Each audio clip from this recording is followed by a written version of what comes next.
Right there. So, the things we're going to talk about in this chapter are things we've talked about in other ones, but we didn't get into this level of detail. So, financial derivatives.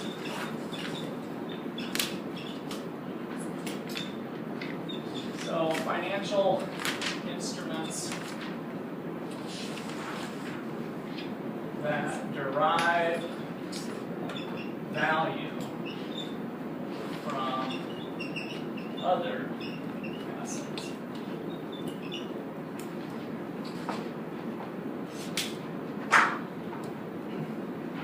Okay, and so our first topic related to this is going to be hedging.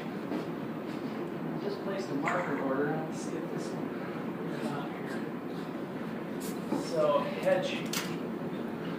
We talked about hedge funds, which is really a little bit of a misleading title because those are just companies that may get involved with doing hedging, but they're actually just tightly held companies that are not regulated by the SEC that can go in and wheel and deal publicly traded goods. So that's really all a hedge fund is. So hedging is something that lots of different types of parties can do to offset some risk that they don't want to take on. That might not be part of their underlying business or otherwise. So hedging involves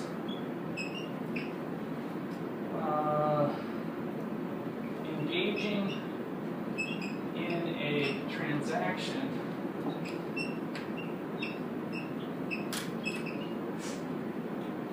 that offsets a long position with a short position, or vice versa, depending on what end of the game you're on. So it involves engaging in a transaction that offsets a long position with a short position. By positions, what do you mean? So, what is that? So, what is a long position? You're buying into a security, you're staying in it for quote unquote, or for a decent period of time, or you're planning on purchasing for a long period of time, and then if you're shorting it, you're selling it. So, if you have a long position, what are you doing in the future? Purchasing. If you have a long position, you're buying low, selling high, right? So long position, so you're selling in the future. You own it today, you're going to hold it and hope that it increases in value. If you take a short position, now you're selling in the future. So you're just taking the opposite.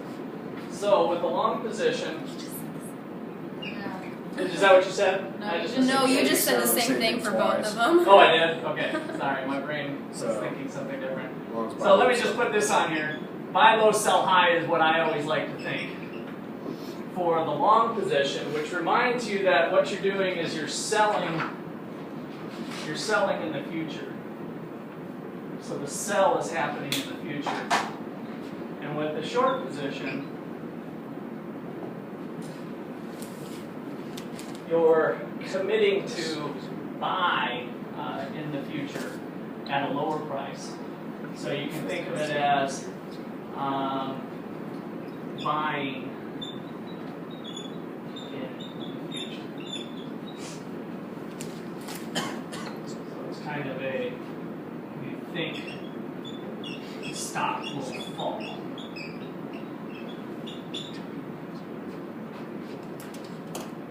If you think the stock will fall, you'd like to buy it at that at the cheaper price now, right?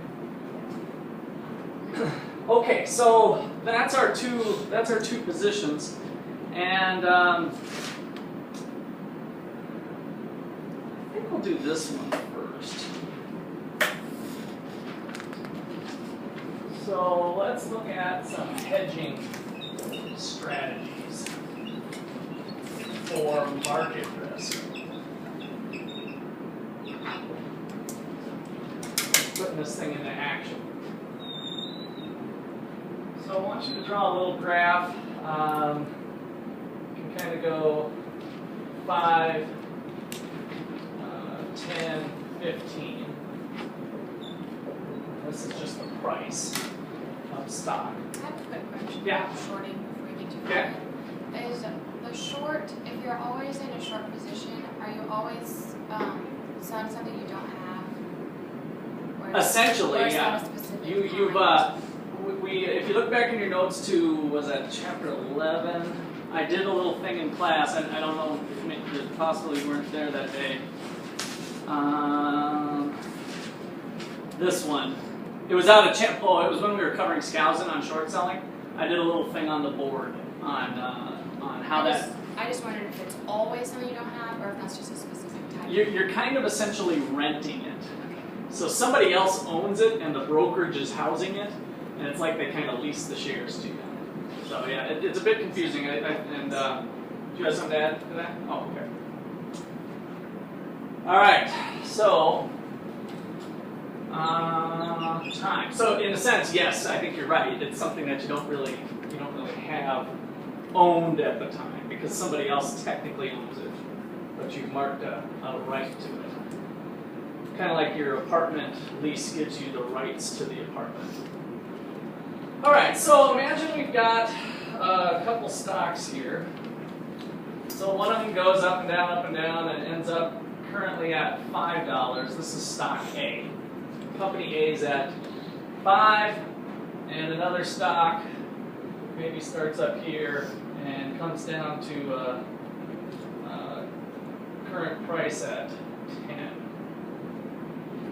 Company B. So we've got two different companies, publicly traded. One's at A, one's at B. And after you do all your due diligence and analysis of the companies, you think that B is going to go up in value and A is going to go down in value. So you're holding, we can think of this being like a portfolio of stocks perhaps, but we're just going to kind of stick with two. So essentially you want to short A and take a long position on B. All right, so how does that shake out for you? So let's say that it goes up by 50%. So if the general market is up, and what we're doing is we're trying to hedge market risk.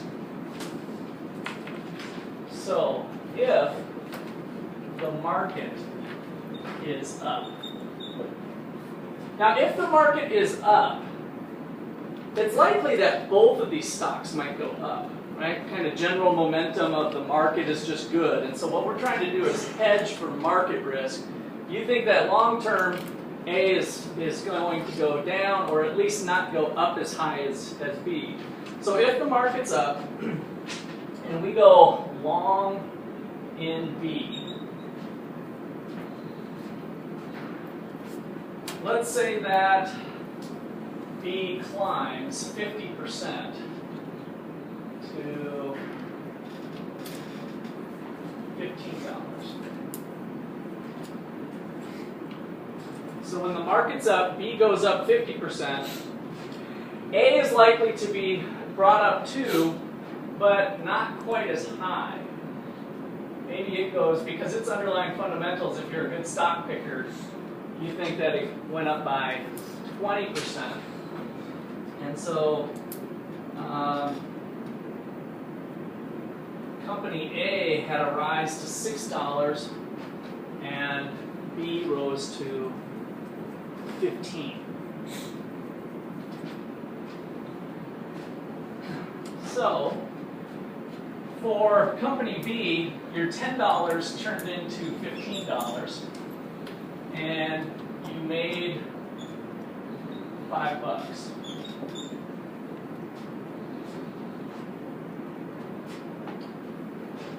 Your short position didn't turn out so well. So you're short in A.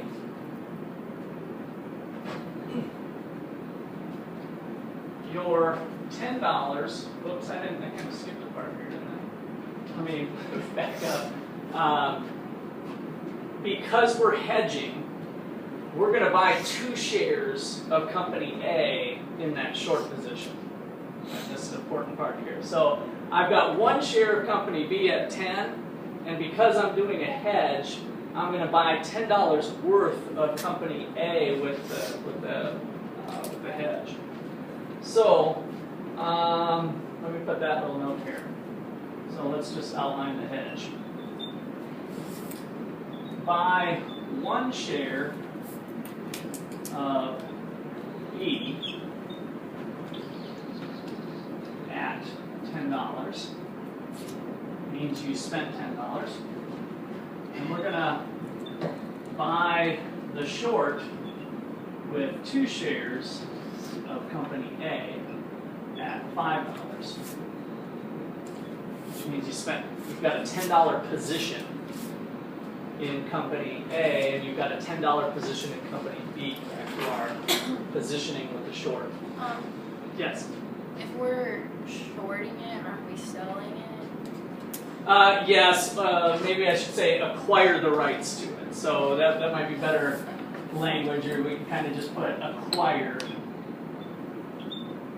the 2 shares of the future position. Acquire the short. Okay, anything else there? Okay, so now with the short position, we lost some money. How much did we lose? $2. Right? So we have $1, we have 2 shares. It went up, not down.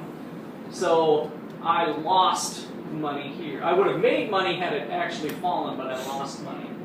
So with the short in A, my $10 turned into $12 position, but I was upside down $12 because I thought it was heading the other direction. So that caused me to lose $2. Because we thought it was going to go down to the $4 or something. Yeah, or something else. Yeah, we just thought it was going to go down. Wouldn't we lose $4? Or yeah. Because we got the $1. And you lost it because you sold it rather than hanging on to it? That's what I had to. You sold it and then you have to buy it. You have to buy it back. That's what the short position is. So you're obligated to buy it back at the future time, Okay. and you had to buy it back at $12, causing you to lose $2, giving you a net gain of $3. Okay, so if the market goes the other direction, we'll start to see why this might have been advantageous to move this orange here. So if the market is down,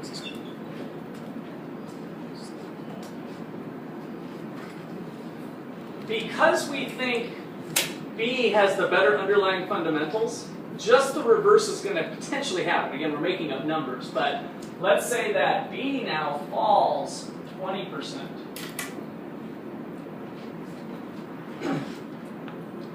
So we have a decrease of B down to 20%, down to 8. Are these independent situations then? Like your scenarios? The scenarios they're related in a down market. So if the market is down, we're looking at each stock individually. Yes. But no, I'm saying is you're like before was it? Oh yeah, right. So you're right. saying they're Yeah, this is an either or. Yeah. Okay. We're either going up or Okay. down. So we're kind of playing out the numbers in 2 different ways. So when stock A, the weaker stock according to our underlying fundamentals, see how I'm coming back to that we have to be that we made the right bet in terms of picking the right stock. When the market goes down, this guy crashes bigger, and they decrease 50% down to a position of 250.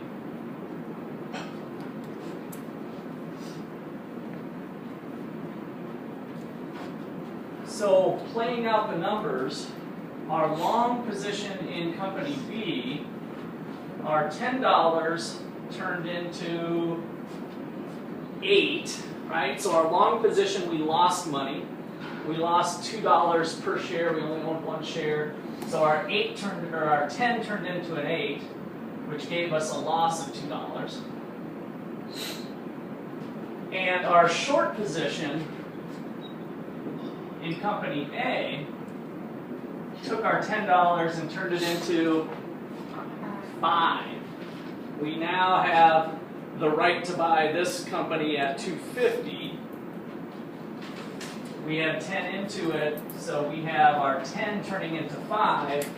Because we had a short position, we made $5, giving us a net gain of $3.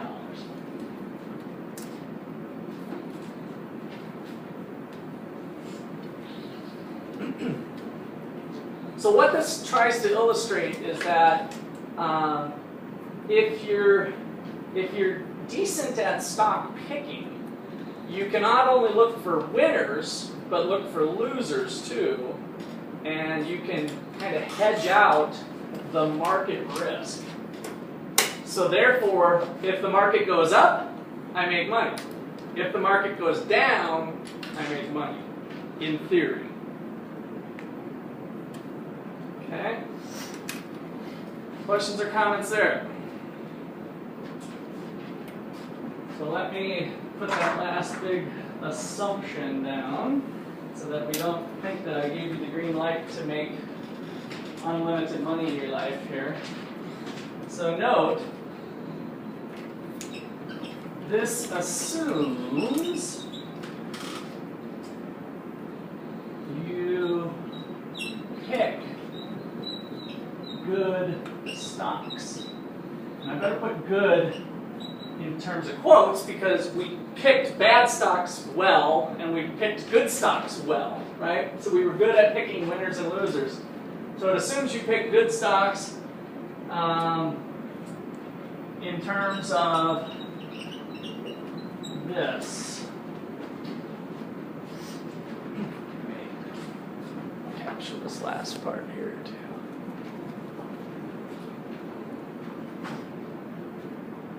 When the market is up, the B percent is greater than the A percent. I kind of left that down, but the up of the B is bigger than the up of the A. That's how we're capturing these potential gains.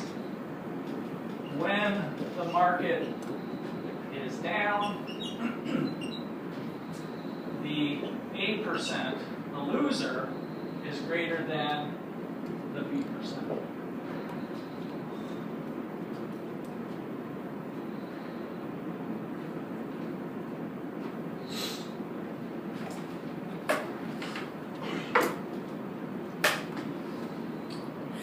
Okay, questions or comments there?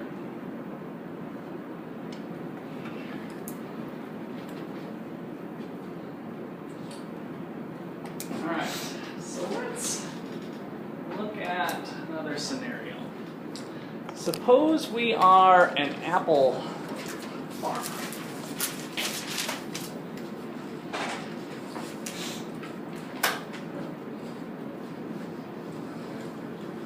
And we tend to sell lots of apples. And one of our major buyers is a pie maker who specializes in apple pie. This example really resonates with me because I had almost one of the best apple pies I've ever had in my life from Costco. Have you guys ever had a Costco apple pie? I got it for free as one of the sign-ups for Costco back last spring. We used to be Sam's Club members. And so that was part of the gimmick to basically you got your membership fee back. You know me, I was looking for a deal. And so we got our membership fee back, and you got this free apple pie with it. And it was just beautiful looking too. It was huge, had all the lattice, and all in all, it looked pretty good. So $10, probably some good economies of scale, you know, being Costco, and they work their deals with their apple farmers or whatnot. So one of the risks that farmers in general, of course, face is what the market's going to be at when their product is ready to come to market, right? So same story for a lot of farming situations. And So let's take a look at what we call a forward contract. A forward contract.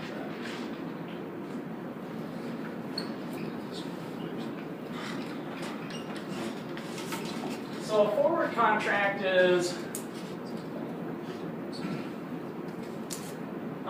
basically just a contract for a price in the future.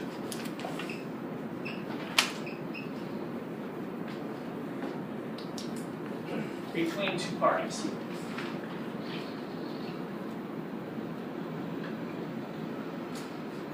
So you can imagine that we've got our apple farmer over here. So I should use red for my apple. Got our apple farmer. Kind of looks like a heart. But okay, there's my apple farmer.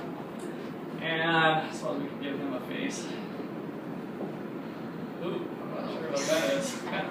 Maybe he's happy, maybe he's sad. There we go. Okay, so apple farmer, and he's a little nervous because if he graphs out apple prices over the previous few years, maybe we're at 10, 20, 30, 10 cents, 20 cents, 30 cents a pound. So this might be the price per pound.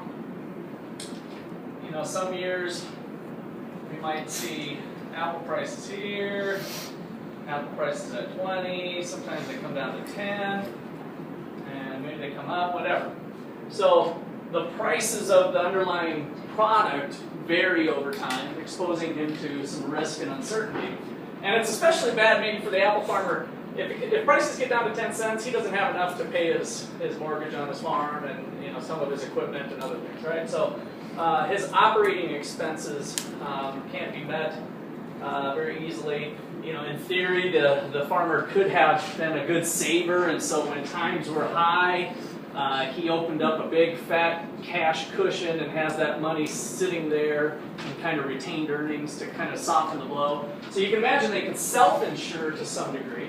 But that doesn't always work out very easily, and it might be better for the farmer to lock in a future price. So if we're thinking about where this line's going to go in the future, kind of this question mark, and here we are today, if he could find a buyer for his 1,000,000 pounds, let's say he's got 1,000,000 pounds of apples, is his normal harvest that he can expect to deliver pretty easily, whether price is at 30 or whether price is at 10. If he can find a buyer out there, he would prefer to do that. He can get rid of that risk, and he feels a lot better just getting rid of it if he can find a person at 20 cents a pound, let's say. Well, the same thing's going on for another company over here, our Apple Pie Inc. And they're making our lovely, I'll do a side profile here of the pies. There we go. So there's our pie.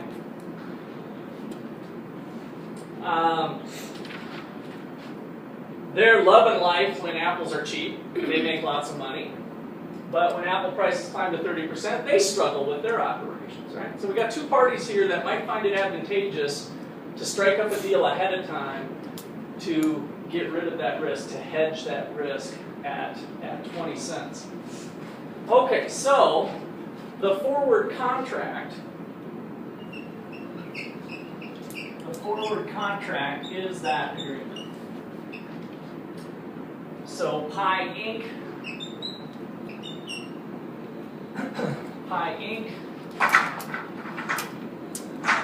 Switch there. Agrees to buy 1,000,000 pounds for 20 cents a pound. Which means they're going to shell out how much money? We've got 1,000,000 pounds. How much money we got in this contract? 200,000, right? So 20 cents times the million pounds. So we have the terms of the contract now at $200,000. Can you imagine it be just a normal agreement, but that's our contract between these two parties. And away they go. So, sounds all fine and dandy, but my critical thinking business econ majors might be thinking to themselves, maybe this isn't all it's cracked up to be. What are some potential problems with this forward contract? Price of apples rises. Price of apples rises, why would that be a problem? Because then the price is at 30 and they agree to sell it at 20, so they're losing that percentage margin. So you're talking about regret? Yeah, they can regret that too. Okay, but is it just regret at that point? What if they can't? They're kind of kicking themselves. If I'm understanding your story right, we could have got 30, but I sold it at 20. Darn it, I hate this thing. That sucks. Okay, that's regret.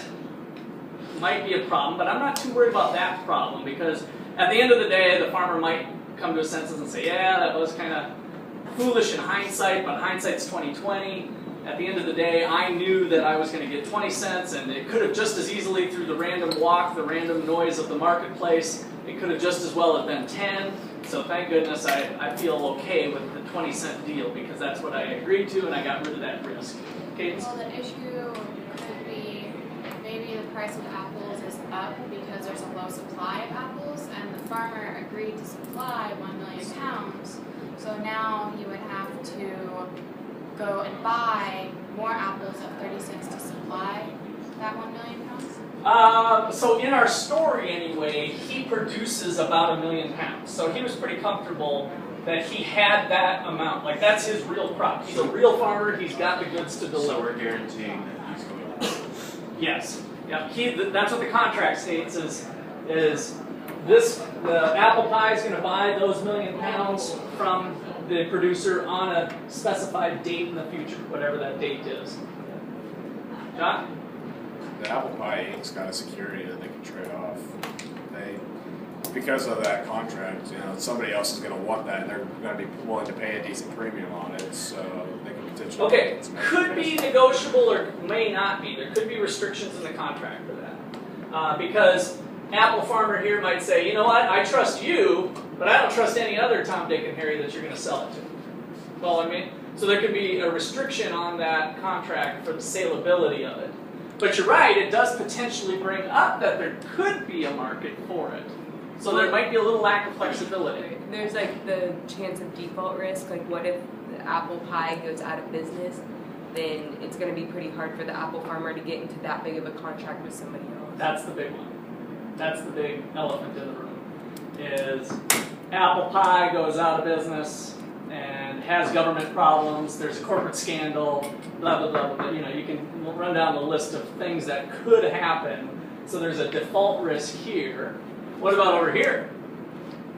What if it gets wiped out? Yeah, what if the apple or the apple farmer goes out of business, the apple farmer declares bankruptcy, whatever. So there's actually risk on both sides, which we call counterparty risk.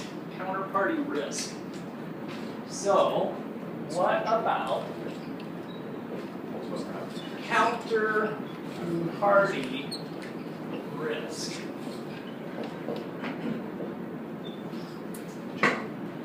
So we got bankruptcy, natural disaster, etc. Government gets involved and hits them with something or other. And we also might face a lack of liquidity in general. So the pie guy, apple farmer doesn't trust anybody else but Pie Inc. Perhaps.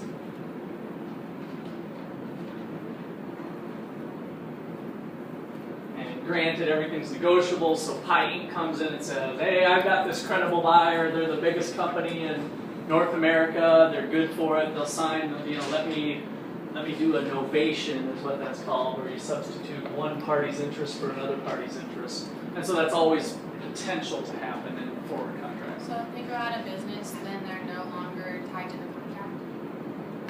Maybe they Yeah, have a default. they're tied to it, but it would be in a bankruptcy court. If it was bankrupt, if they declared bankruptcy, they have an interest in Apple. The apple farmer has an interest in Apple Pie Inc. for the damages that they incur.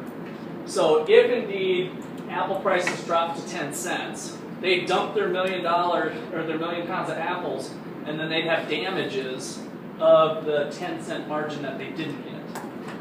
So then they could sue Apple Pie Inc. for those damages. If Apple Pie Inc. is still in business and has lots of assets, then the judge might come down and say, you owe apple farmer this amount. If they go bankrupt, then it goes to a bankruptcy trustee and they liquidate the assets of the company, and chances are that apple farmer's not going to get anything. So they still have that. Wouldn't like another example, I think we talked about this in financial administration, like airlines making forward contracts with like gasoline companies, just because the prices vary so much. Yeah. Yep.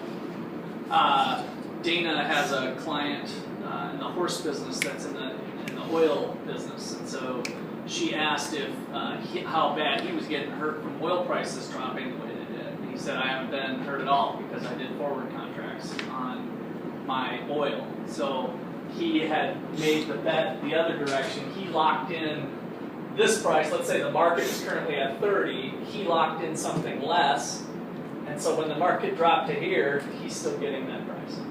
So same thing. Yeah, it applies to all kinds of commodities and farming situations. Anything where there's this gap of time between delivery of the real asset and the two parties who are engaged, we can use this type of instrument.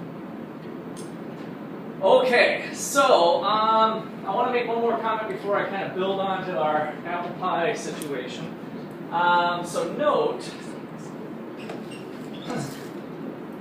our textbook this time deals with financial instruments, but I thought it was important to kind of get this going. It all works kind of the same way. So we have interest rate forward contracts that we'll talk a little bit more about a different time. Interest rate forward contracts are linked to debt instruments.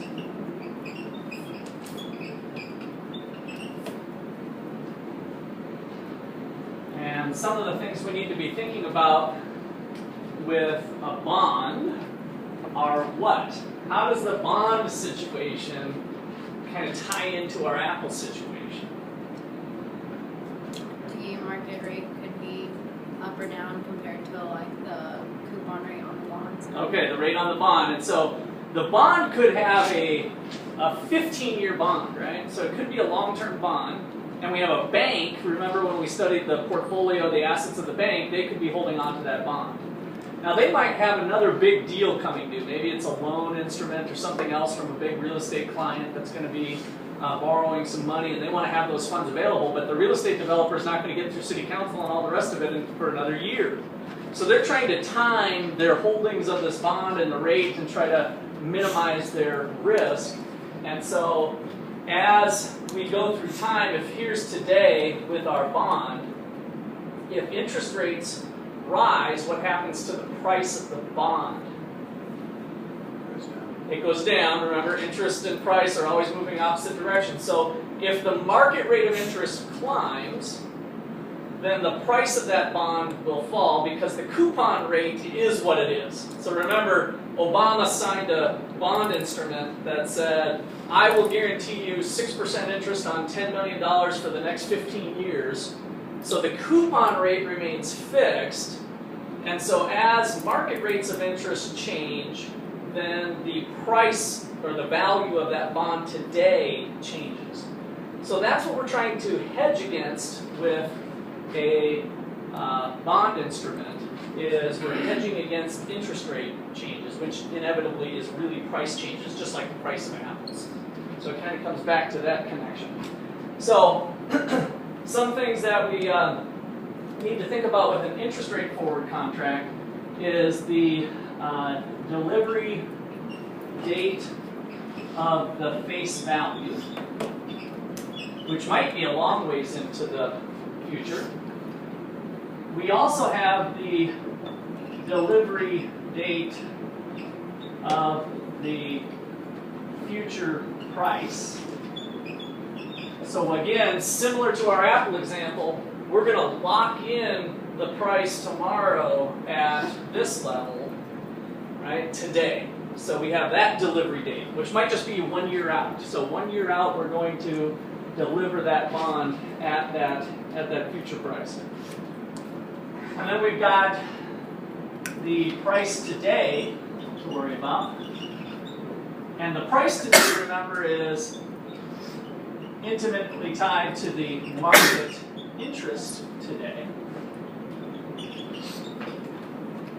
The market interest today.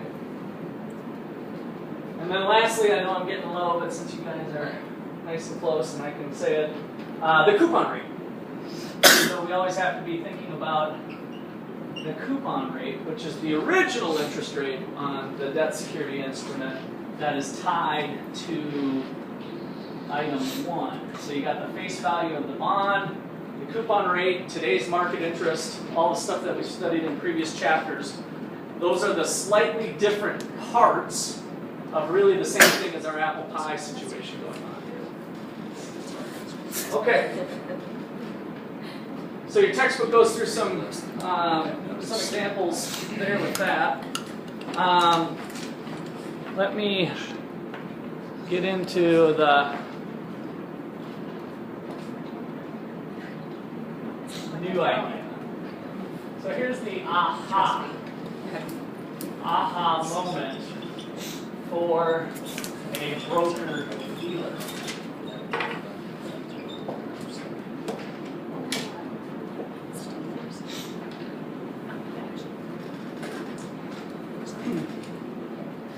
So we have lots of little guys out here trying to do maybe a similar thing. We've got lots of apple producers, right? So we've got lots of littler guys that might not be as big of a player as this apple farmer. Maybe they've only got 500,000 pounds or something. So we've got farmer A, farmer B, and over here we've got lots of other customers of apples besides Apple Pie Inc. We've got customer D and customer E, right? And they're all thinking, I'd like to do something like that, but I don't deal in 1 million pound chunks. And so a broker dealer says, hey, I could be the middleman on this and maybe have some room for some profit to help facilitate the little guys who want to play game and help get rid of this counterparty risk. Because if I create a marketplace somehow that we don't have to worry about Apple Pie Inc. and Apple Pie Inc. can buy and sell their goods, and same thing over here, they can buy and sell in multiple commodities, that would be a pretty cool thing. So now let's add the broker-dealer. Broker-dealer in apples now. And he is going to take on risk. So the broker-dealer is going to take on some risk.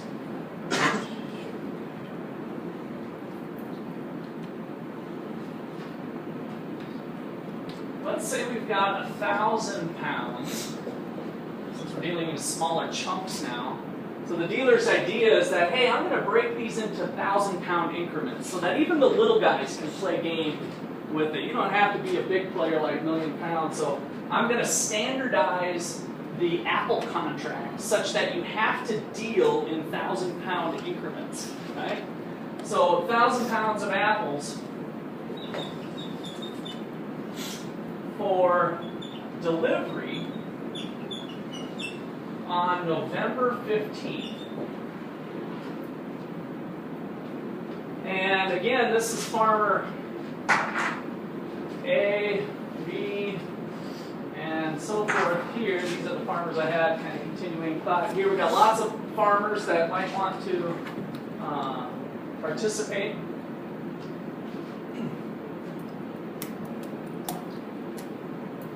And this broker-dealer is going to make a deal at 20 cents a pound.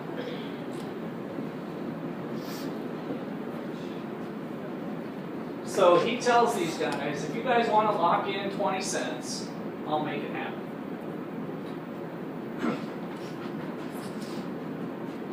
Over here, we've got all the customers, C and D and the rest of them. And he's going to say, hey, you guys, I'll offer these to you at 22 cents a pound. And now he's going to capture the spread. So at 22 cents a pound, he's going to have customers buying those, and he's going to get the difference. So the profit here, which sounds good on the face of it, is going to compensate the broker-dealer for the risk. And with the numbers that I've got here, we've got the 2 cents a pound profit.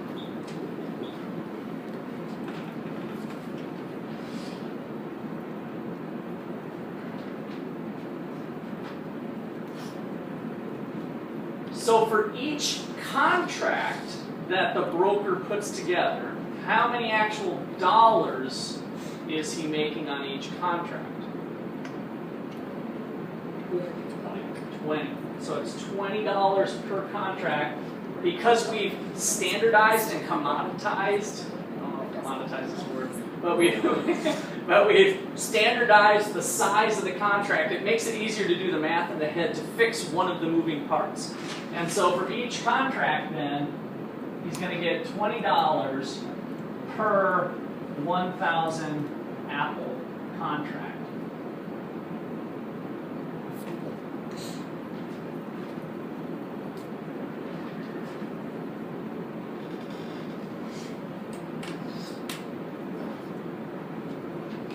So what we've just gone through is a futures contract.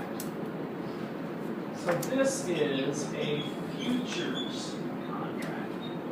Not a forward contract, but a futures contract.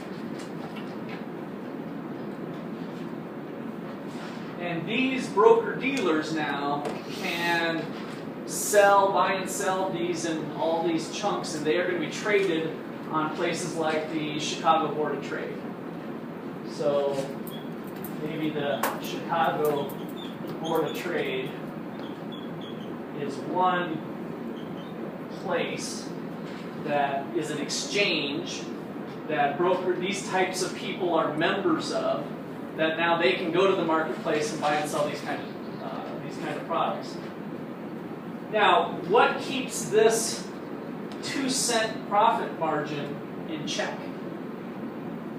Great question for econ students. You know, wow, isn't that a lot of money, Russ? Geez, $20, that's a rip-off. Geez, that's like stealing from this guy, and they're stealing from this guy, and give it to this guy, and geez, this whole capitalistic system sucks because people are greedy Chicago Board of Trade dealers. What keeps that in check? Supply and demand, yes, of what? Supply and demand of what?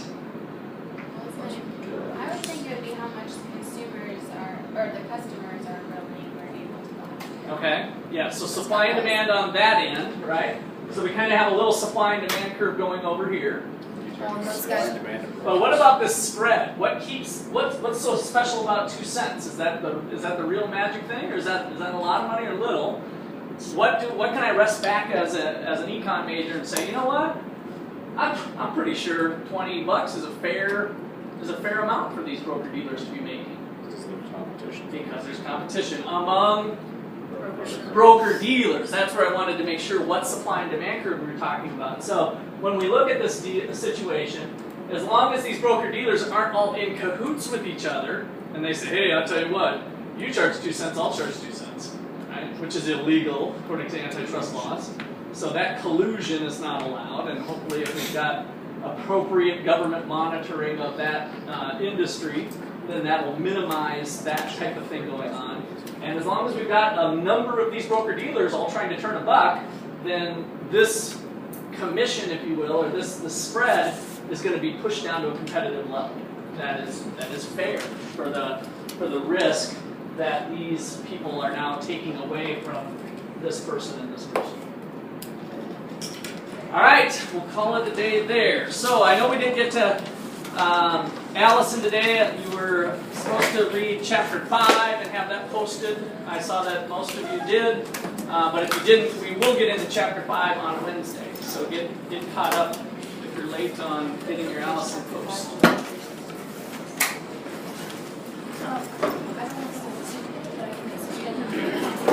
So only chapter 5 is due on Wednesday.